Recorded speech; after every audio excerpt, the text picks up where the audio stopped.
2 Kings 22. The Book of the Law found. Josiah was 8 years old when he became king, and he reigned in Jerusalem 31 years. His mother's name was Jedidah daughter of Adiah, she was from Bozkath. He did what was right in the eyes of the Lord and followed completely the ways of his father David, not turning aside to the right or to the left. In the 18th year of his reign, King Josiah sent the secretary, Shaphan son of Azaliah, the son of Meshullam, to the temple of the Lord. He said, "Go up to Hilkiah the high priest and have him get ready the money that has been brought into the temple of the Lord, which the doorkeepers have collected from the people. Have them entrust it to the men appointed to supervise the work on the temple. And have these men pay the workers who repair the temple of the Lord, the carpenters, the builders and the masons. Also have them purchase timber and dressed stone to repair the temple. But they need not account for the money entrusted to them, because they are honest in their dealings." Hilkiah the high priest said to Shaphan the secretary, "I have found the book of the law in the temple of the Lord." He gave it to Shaphan, who read it. Then Shaphan the secretary went to the king and reported to him, "Your officials have paid out the money that was in the temple of the Lord and have entrusted it to the workers and supervisors at the temple." Then Shaphan the secretary informed the king, "Hilkiah the priest has given me a book." And Shaphan read from it in the presence of the king. When the king heard the words of the book of the law, he tore his robes. He gave these orders to Hilkiah the priest, Ahikam son of Shaphan, Akbar son of Micaiah, Shaphan the secretary and Isaiah the king's attendant, "Go and inquire of the Lord for me and for the people and for all Judah about what is written in this book that has been found. Great is the Lord's anger that burns against us because those who have gone before us have not obeyed the words of this book, they have not acted in accordance with all that is written there concerning us."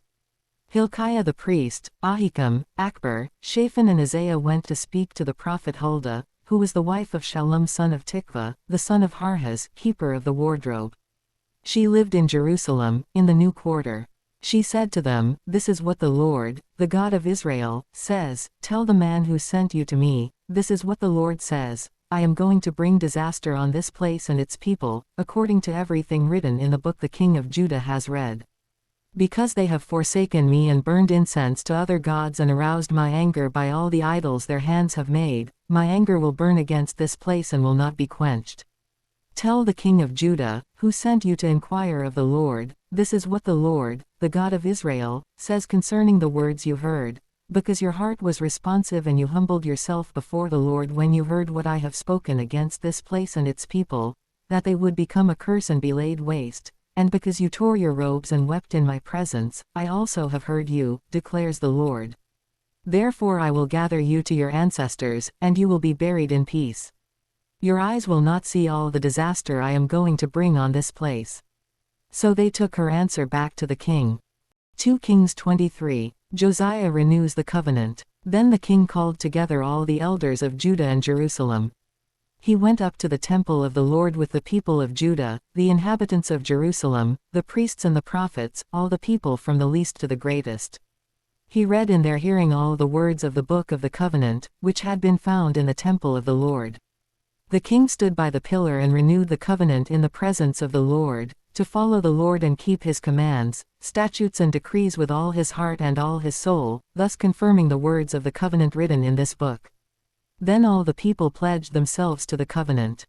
The king ordered Hilkiah the high priest, the priests next in rank and the doorkeepers to remove from the temple of the Lord all the articles made for Baal and Asherah and all the starry hosts.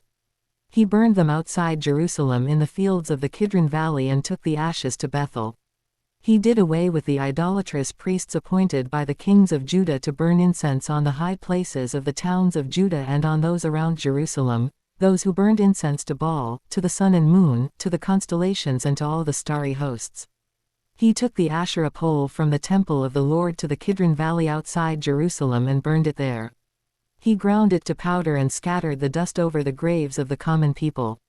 He also tore down the quarters of the male shrine prostitutes that were in the temple of the Lord, the quarters where women did weaving for Asherah. Josiah brought all the priests from the towns of Judah and desecrated the high places, from Geba to Beersheba, where the priests had burned incense. He broke down the gateway at the entrance of the gate of Joshua, the city governor, which was on the left of the city gate. Although the priests of the high places did not serve at the altar of the Lord in Jerusalem, they ate unleavened bread with their fellow priests. He desecrated Topheth, which was in the valley of Ben Hinnom, so no one could use it to sacrifice their son or daughter in the fire to Molech. He removed from the entrance to the temple of the Lord the horses that the kings of Judah had dedicated to the sun. They were in the court near the room of an official named Nathan-Melech. Josiah then burned the chariots dedicated to the sun. He pulled down the altars the kings of Judah had erected on the roof near the upper room of Ahaz, and the altars Manasseh had built in the two courts of the temple of the Lord. He removed them from there, smashed them to pieces and threw the rubble into the Kidron Valley. The king also desecrated the high places that were east of Jerusalem on the south of the hill of corruption, the one Solomon king of Israel had built for Ashtoreth the vile goddess of the Sidonians, for Chemosh the vile god of Moab, and for Molech the detestable god of the people of Ammon. Josiah smashed the sacred stones and cut down the Asherah poles and covered the sites with human bones. Even the altar at Bethel, the high place made by Jeroboam son of Nebat, who had caused Israel to sin, even that altar and high place he demolished. He burned the high place and ground it to powder, and burned the Asherah pole also.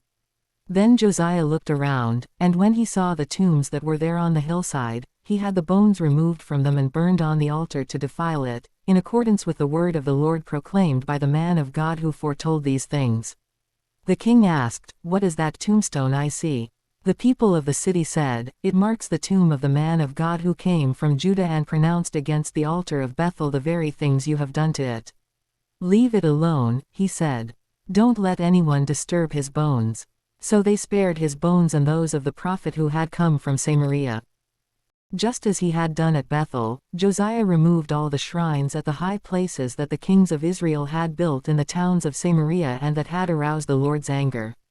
Josiah slaughtered all the priests of those high places on the altars and burned human bones on them. Then he went back to Jerusalem.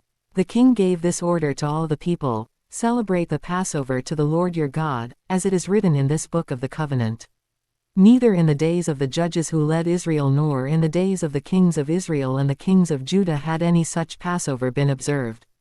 But in the 18th year of King Josiah, this Passover was celebrated to the Lord in Jerusalem. Furthermore, Josiah got rid of the mediums and spiritists, the household gods, the idols and all the other detestable things seen in Judah and Jerusalem. This he did to fulfill the requirements of the law written in the book that Hilkiah the priest had discovered in the temple of the Lord. Neither before nor after Josiah was there a king like him who turned to the Lord as he did, with all his heart and with all his soul and with all his strength, in accordance with all the law of Moses. Nevertheless, the Lord did not turn away from the heat of his fierce anger, which burned against Judah because of all that Manasseh had done to arouse his anger. So the Lord said, "I will remove Judah also from my presence as I removed Israel, and I will reject Jerusalem, the city I chose, and this temple, about which I said, my name shall be there." As for the other events of Josiah's reign, and all he did, are they not written in the book of the annals of the kings of Judah? While Josiah was king, Pharaoh Necho king of Egypt went up to the Euphrates River to help the king of Assyria. King Josiah marched out to meet him in battle, but Necho faced him and killed him at Megiddo. Josiah's servants brought his body in a chariot from Megiddo to Jerusalem and buried him in his own tomb. And the people of the land took Jehoahaz son of Josiah and anointed him and made him king in place of his father. Jehoahaz king of Judah. Jehoahaz was 23 years old when he became king, and he reigned in Jerusalem 3 months. His mother's name was Hamutal daughter of Jeremiah, she was from Libnah. He did evil in the eyes of the Lord, just as his predecessors had done. Pharaoh Necho put him in chains at Riblah in the land of Hamath so that he might not reign in Jerusalem, and he imposed on Judah a levy of 100 talents of silver and a talent of gold. Pharaoh Necho made Eliakim son of Josiah king in place of his father Josiah and changed Eliakim's name to Jehoiakim. But he took Jehoahaz and carried him off to Egypt, and there he died. Jehoiakim paid Pharaoh Necho the silver and gold he demanded. In order to do so, he taxed the land and exacted the silver and gold from the people of the land according to their assessments. Jehoiakim king of Judah. Jehoiakim was 25 years old when he became king, and he reigned in Jerusalem 11 years. His mother's name was Zebida daughter of Pedaiah, she was from Rumah. And he did evil in the eyes of the Lord, just as his predecessors had done. 2 Kings 24. During Jehoiakim's reign, Nebuchadnezzar king of Babylon invaded the land, and Jehoiakim became his vassal for 3 years. But then he turned against Nebuchadnezzar and rebelled. The Lord sent Babylonian, Aramean, Moabite and Ammonite raiders against him to destroy Judah, in accordance with the word of the Lord proclaimed by his servants the prophets. Surely these things happened to Judah according to the Lord's command, in order to remove them from his presence because of the sins of Manasseh and all he had done, including the shedding of innocent blood. For he had filled Jerusalem with innocent blood, and the Lord was not willing to forgive. As for the other events of Jehoiakim's reign, and all he did, are they not written in the book of the annals of the kings of Judah? Jehoiakim rested with his ancestors. And Jehoiakim his son succeeded him as king. The king of Egypt did not march out from his own country again, because the king of Babylon had taken all his territory, from the Wadi of Egypt to the Euphrates River. Jehoiakim king of Judah. Jehoiakim was 18 years old when he became king, and he reigned in Jerusalem 3 months. His mother's name was Nehushta daughter of Elnathan, she was from Jerusalem. He did evil in the eyes of the Lord, just as his father had done. At that time the officers of Nebuchadnezzar king of Babylon advanced on Jerusalem and laid siege to it, and Nebuchadnezzar himself came up to the city while his officers were besieging it. Jehoiakim king of Judah, his mother, his attendants, his nobles and his officials all surrendered to him. In the 8th year of the reign of the king of Babylon, he took Jehoiakim prisoner. As the Lord had declared, Nebuchadnezzar removed the treasures from the temple of the Lord and from the royal palace, and cut up the gold articles that Solomon king of Israel had made for the temple of the Lord. He carried all Jerusalem into exile, all the officers and fighting men, and all the skilled workers and artisans, a total of 10,000. Only the poorest people of the land were left. Nebuchadnezzar took Jehoiakim captive to Babylon. He also took from Jerusalem to Babylon the king's mother, his wives, his officials and the prominent people of the land. The king of Babylon also deported to Babylon the entire force of 7,000 fighting men, strong and fit for war, and 1,000 skilled workers and artisans. He made Mattaniah, Jehoiakim's uncle, king in his place and changed his name to Zedekiah. Zedekiah king of Judah. Zedekiah was 21 years old when he became king, and he reigned in Jerusalem 11 years. His mother's name was Hamutal daughter of Jeremiah, she was from Libnah. He did evil in the eyes of the Lord, just as Jehoiakim had done. It was because of the Lord's anger that all this happened to Jerusalem and Judah, and in the end he thrust them from his presence. The fall of Jerusalem. Now Zedekiah rebelled against the king of Babylon. 2 Kings 25. So in the 9th year of Zedekiah's reign, on the 10th day of the 10th month, Nebuchadnezzar king of Babylon marched against Jerusalem with his whole army. He encamped outside the city and built siege works all around it. The city was kept under siege until the 11th year of King Zedekiah. By the 9th day of the 4th month the famine in the city had become so severe that there was no food for the people to eat. Then the city wall was broken through, and the whole army fled at night through the gate between the 2 walls near the king's garden, though the Babylonians were surrounding the city. They fled toward the Arabah, but the Babylonian army pursued the king and overtook him in the plains of Jericho. All his soldiers were separated from him and scattered, and he was captured. He was taken to the king of Babylon at Riblah, where sentence was pronounced on him.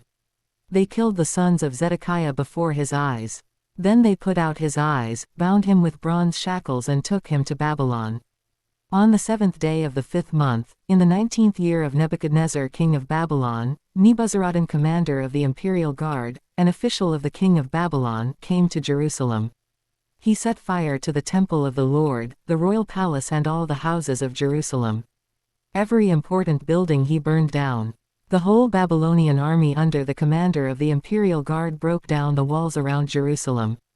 Nebuzaradan the commander of the guard carried into exile the people who remained in the city, along with the rest of the populace and those who had deserted to the king of Babylon. But the commander left behind some of the poorest people of the land to work the vineyards and fields. The Babylonians broke up the bronze pillars, the movable stands and the bronze sea that were at the temple of the Lord, and they carried the bronze to Babylon. They also took away the pots, shovels, wick trimmers, dishes and all the bronze articles used in the temple service. The commander of the imperial guard took away the censers and sprinkling bowls, all that were made of pure gold or silver. The bronze from the 2 pillars, the sea and the movable stands, which Solomon had made for the temple of the Lord, was more than could be weighed. Each pillar was 18 cubits high. The bronze capital on top of one pillar was 3 cubits high and was decorated with a network and pomegranates of bronze all around. The other pillar, with its network, was similar. The commander of the guard took as prisoners Sariah the chief priest, Zephaniah the priest next in rank and the 3 doorkeepers. Of those still in the city, he took the officer in charge of the fighting men, and 5 royal advisers. He also took the secretary who was chief officer in charge of conscripting the people of the land and 60 of the conscripts who were found in the city. Nebuzaradan the commander took them all and brought them to the king of Babylon at Riblah. There at Riblah, in the land of Hamath, the king had them executed. So Judah went into captivity, away from her land. Nebuchadnezzar king of Babylon appointed Gedaliah son of Ahikam, the son of Shaphan, to be over the people he had left behind in Judah.